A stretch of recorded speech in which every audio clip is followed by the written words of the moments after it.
Welcome back to our program, Hollywood Structured. As some of you already know, our program is designed to help the young people who wish to enter the entertainment field, may it be nightclub work, film, theater, or television. It is also designed to help the parents and the educators of those young people to make them understand their wants and their needs and the pitfalls and the traps they may fall into unless thoroughly acquainted with the inner workings of Hollywood. As our special guest, we have somebody very special.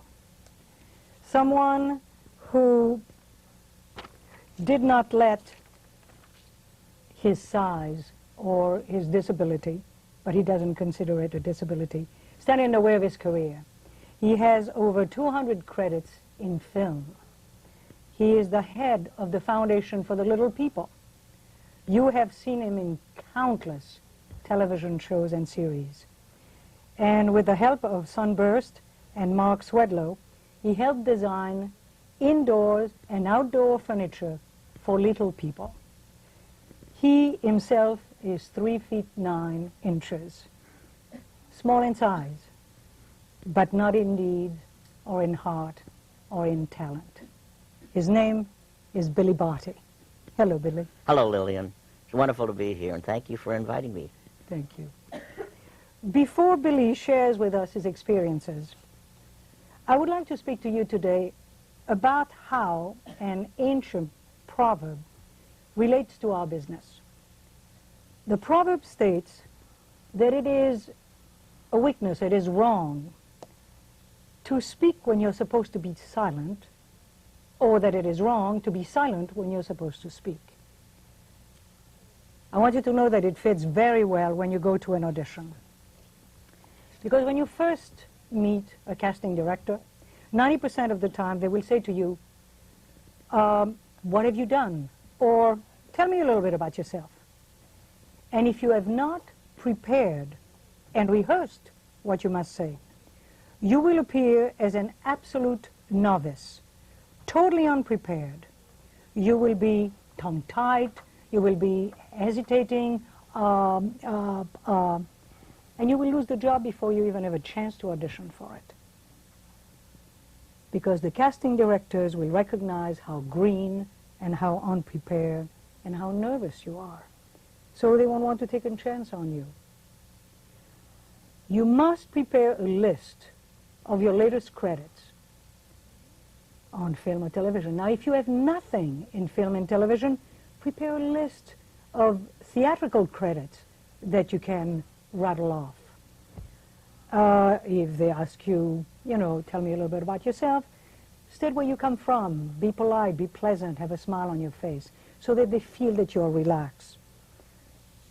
If you only have theatrical credits, then name the workshop where you are studying, transition from stage to film, so that the casting directors know that you know how to act, how to behave in front of a camera, that you know how to behave on a set. So, don't be silent when you're supposed to speak. Now, for the second part of the proverb, it concerns itself with the end of the audition. Let's say that you did a great audition. It was very dramatic, or it was very funny, or it was very subdued, whatever the character required. Now, unless the casting director wants you to speak further, do not remain in the room for 1 second longer than it takes for you to say thank you and goodbye. You must leave the room, leaving them with the impression of the character that you just portrayed. So, do not speak when it is time for you to be quiet. Well, now let's turn our attention to someone who is known not for his silence. Hello, Billy. Hello, Lillian. How are you? Very good, very good. I loved and enjoyed what you said. Thank you. Usually, I ask our guest to tell us if they ever thought that they would be an actor when you grew up.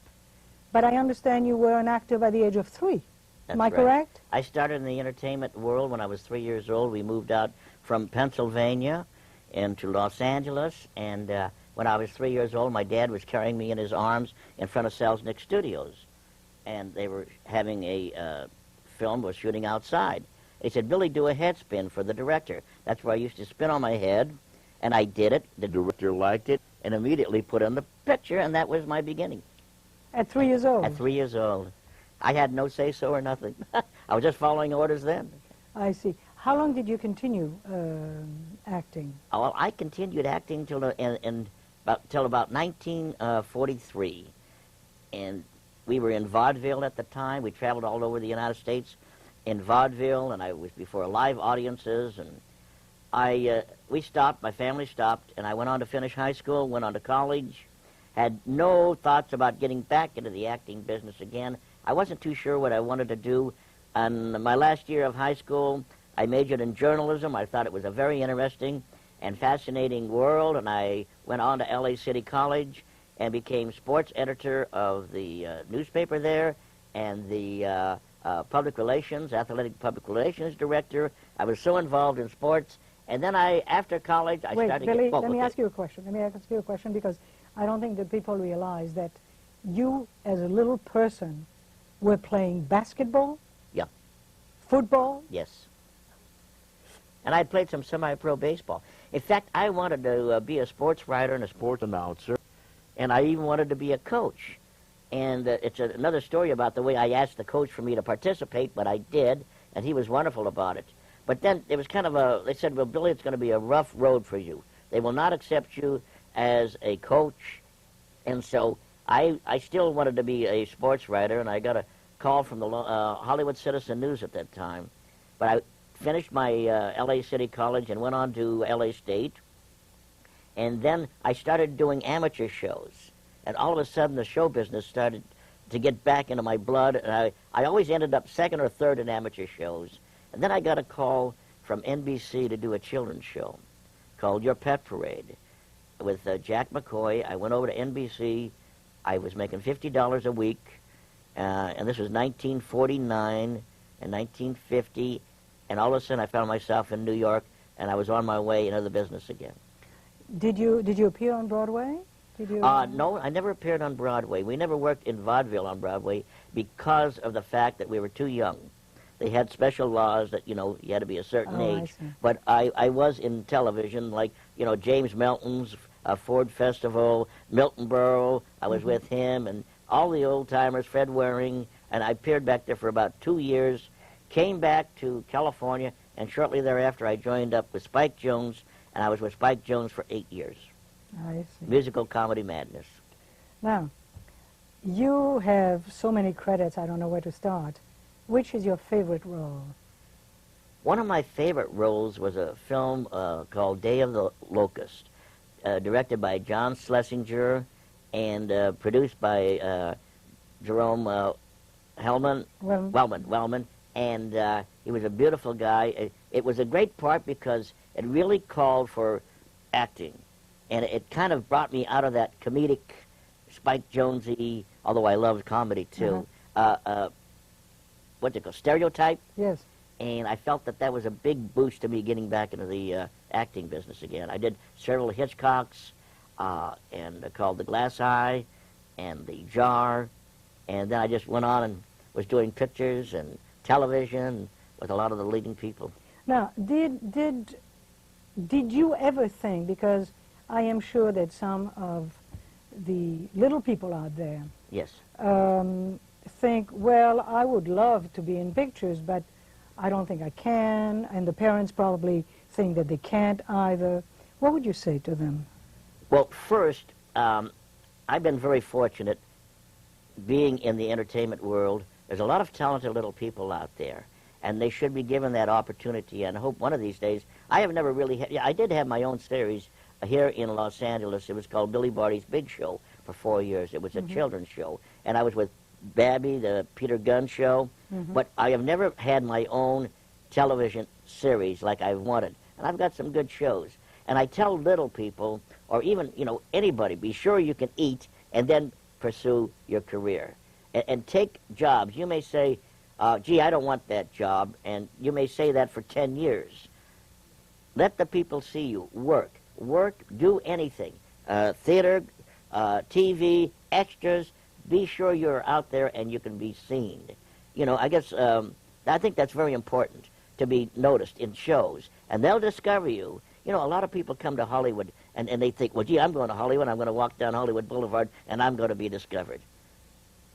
I'm not too sure about that. Are you? No. Okay. No. I understand, I did some reading, that 1 out of 10,000 babies that are born will be a little person? It's a little higher than that. It's about 20,000. But we used to think that 1 out of 15,000, and now it's up to about, there are 200 different types of dwarfism. And I founded the Billy Barty Foundation to help little people, and I founded the Little People of America, too, to help little people become a part of society and not apart from. And it's just a matter of education and association with any minority group or anybody. But right now, the people with a disability, through the signing of the ADA, I'm very involved in helping in scholarships, in medical direction, psychological and social help, because I was blessed when I was little, I still am, and blessed by my mother and father, who most little people come from average-sized parents, never told me that I was small. So I didn't know any better. That's why I did play football. And the coach gave me an opportunity. And I think if you give people an opportunity, irregardless of what their disability is, there's only one thing that really counts, and that's the one up here, the mind, that space barrier between your ears. And I think that's very important. And I hope that the industry finally realizes that and will give more parts. And, you know, we haven't done commercials. I think that's sad. You know, we take baths. We wash ourselves. You know, we can shake the Charmin, you know, and all that. I understand. And so give us a chance. All right. I've been fortunate. Yes, you have. Billy, I understand that sometimes the parents of little people are overprotective. Oh yeah, definitely. That's a sad thing. They should not be overprotective. They should become involved with the organization because they think that they're alone. I get calls from hospitals and social workers where a parent just gave birth to a little person, a dwarfed child. And nothing's wrong with using the word dwarf, because dwarf, all it means, medically speaking, is short. And as I said, there's 2 different types of dwarfism. You're proportionate and you're disproportionate. And of the disproportionate, there's over 200 different types. I've been married for 28 years. I have a wife, she's 4'3". I have a daughter who's 4'1", and then I have my son Braden, who's 5'11". And he still knows when Dad is boss. But it's a matter of attitude. Life is not easy. I mean, you know, believe me. Would you encourage the parents of newborn little people to let them experience everything? Yes. Rather than restricting them? Oh, definitely. Let them be part of life. When they go to school, kids are going to... We have a speaking program where I go out personally and speak to various schools, and it's elementary and junior high, because kids can be cruel only because they're honest and they say what they want to say. Mm-hmm.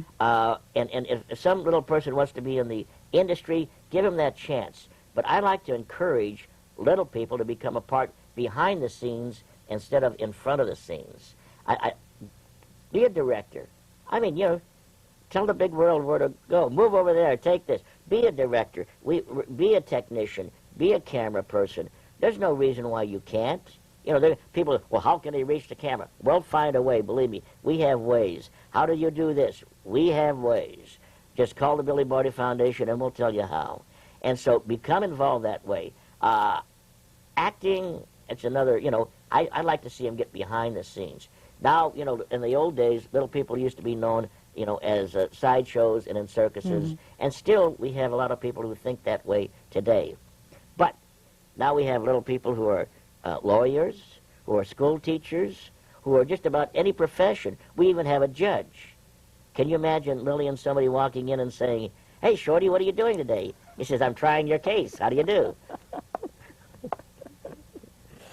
Oh, Billy, I understand that you have worked a lot with Mickey Rooney. Oh, yeah. Mickey's my dear friend, and I've known Donald O'Connor and Mickey over I hate to say, it's Don't over say it. 50 years since we were kids in vaudeville together in Chicago.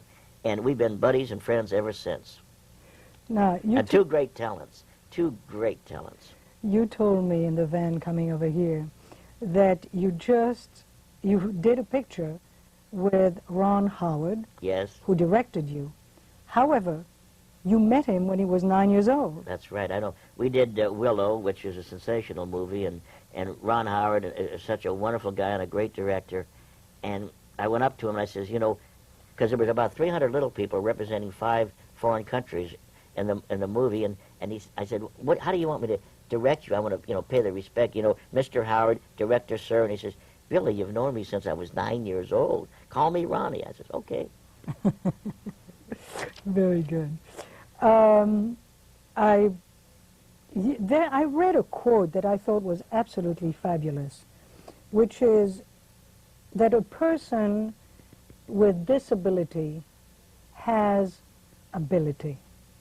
And I thought that was wonderful. I think that's wonderful, Lilyan, because we have some, it's been, Michael Landon used a gentleman, his name now kind of escapes me, but Chris Templeton. Yes? There's so many good people who have a disability. I don't like the words disabled. I don't like the words handicapped. I don't even like discrimination. I think it's a matter of understanding human beings and their potentials. And right now I'm still like to do my own, TV show, and I've been in the business a couple of years. But it's not that easy, and I realize it. And you just can't, bury yourself in your own sorrows.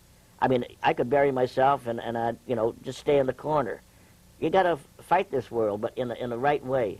Now, do little people have one particular agent, or do you work with different agents? No, I have a very good agency called the Artist Group, and other little people have, Patty Maloney is a dear friend of mine. She did Love Boat with me, and Little House on the Prairie, and Trapper John, and they're very sensitive and warm parts. And then other agencies have other little people. Tommy Madden's a great actor. Jimmy Briscoe. We have Debbie Carrington. We have, I hope I'll probably leave out Lou Carey. No, what I really on. wanted to know is that, is there one agency that's... No. No. No. Because there is one agency that only takes people that are over 6'4". That's discrimination. No. No. And there is? Are you There kidding? is. No, There I is? am not. Well, I am I'm not going to be with them. I'm not even 4'6". I understand. Now, you had many jobs when you first started, did you not, while you still were going to school? Yes, when I was going to school and we were out of the show business, in fact, even when I was in show business one time, we were in a town and I was a car hop. And the guy wanted to hire me. I was doing such business. I had a stool. I dragged it up to the car, and I took orders, and I had some help bringing the food out and stuff like that. But I was a good front. And then when I was about 15 years old, I worked at Sears and Roebuck, $15 a week. My friend and I, we worked together, and so I could raise enough money to, and my parents just said, fine, this was a great experience. And so we could go up and visit my uncle in Pleasanton. And I felt very proud that I was doing something. And then at one time I was working for a company, which I won't mention right now, for 49 cents an hour when I was going to L.A. City College. I soon quit that. My sister was my boss, and I told her she wasn't paying me enough. I have 2 sisters, Evelyn and Dolores, who are average height, like my mother and father were. Now, did you go to college? Yes, I went to L.A. City College. I graduated there. I got my AA, Associate of Arts degree. And then I went on to L.A. State College, and that's where I lettered in basketball with my dear friend Fred Sutton, who began together for 40-some years. And then I missed out graduating by about 8 months, because that's when all of a sudden I started to get back into the business again. And that's been, gee, many Christmas, 40 years ago? 40 years ago. Gee, maybe I'll have another 40 years, I don't know. Now, Billy, you just told me that you finished a picture called Life Stinks with Mel Brooks. Yes. What kind of role did you play in that? Was that I imagine it was comedy, yes? Oh, yeah, it was a beautiful comedy, and it had a good message in the movie, and I just don't want to talk too much about it until they get it all together. it'll be out soon, but remember, and he's a wonderful guy and a great director. Who else was in the cast? Oh, gee, there was, so many celebrities in there had cameo parts. We each had a little cameo part, and there's just too many celebrities to mention right now. Billy, I understand that you're also very much involved with the county to change some of the laws about disability. Well, there's codes set up, Code 24 is set up by the state of California in regards to accessibility. And the Billy Barty Foundation was made a resolution that we help the Commission on Disability into attitudinal and architectural barriers by the Los Angeles County Board of Supervisors. Mike Antonovich and Edelman and they all said, yes, go ahead, help us out, because the codes and accessibility pertains mostly to people in a wheelchair, which does not pertain to little people or other people with a disability. It's wonderful we have these codes, but we're trying to, the Billy Barty Foundation is trying to have codes where somebody 3'6" or somebody 6'4" can each have accessibility, like light switches, drinking fountains, telephones. Oh, I got stories about telephones. You name it, and we can do that. Even thermostats are 58 inches high. I go into a room and I can't reach it, you know.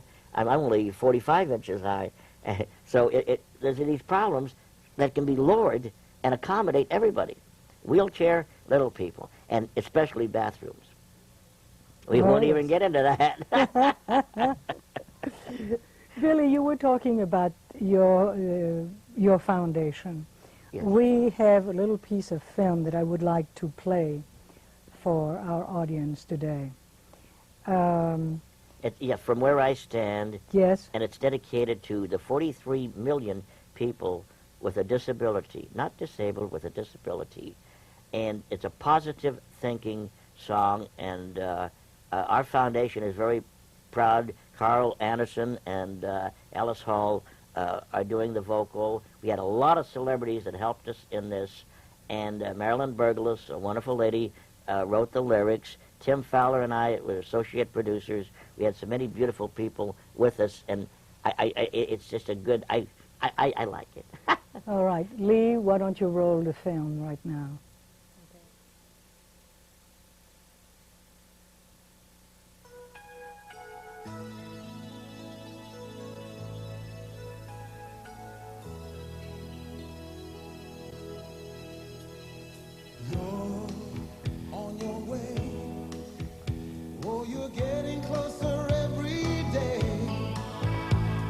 Stronger every step you take.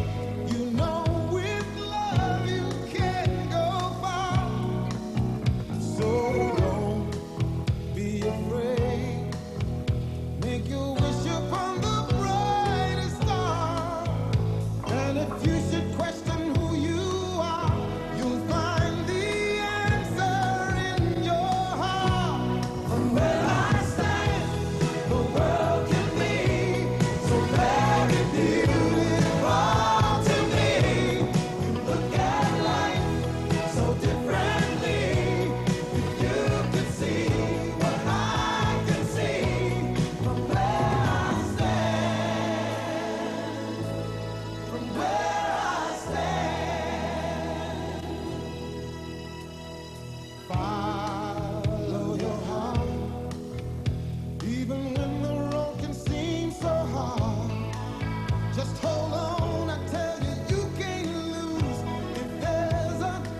Billy, that was absolutely beautiful. Well, thank you. I'm pleased. I've heard it 100 times, and it's such a positive thinking. I think we need positive thinking in the world today. Because you can always, there's Tell so many, the young people and their parents over there. yes, young people and the parents, because everything does come from the parents, and then the young child will follow through. It's important to, like we have a saying in our organization, think big. You know, life is not easy, but do your best. And if you have tried your best, you've succeeded. It's good, trying. Just trying is succeeding. Keep on trying. Right? Well, I want to thank Billy for sharing his experience with us. It Thank was a you, very Lilyan. special treat. My pleasure. Now remember, you people out there, keep watching us, because we keep watching out for you. Thank you. Till next time.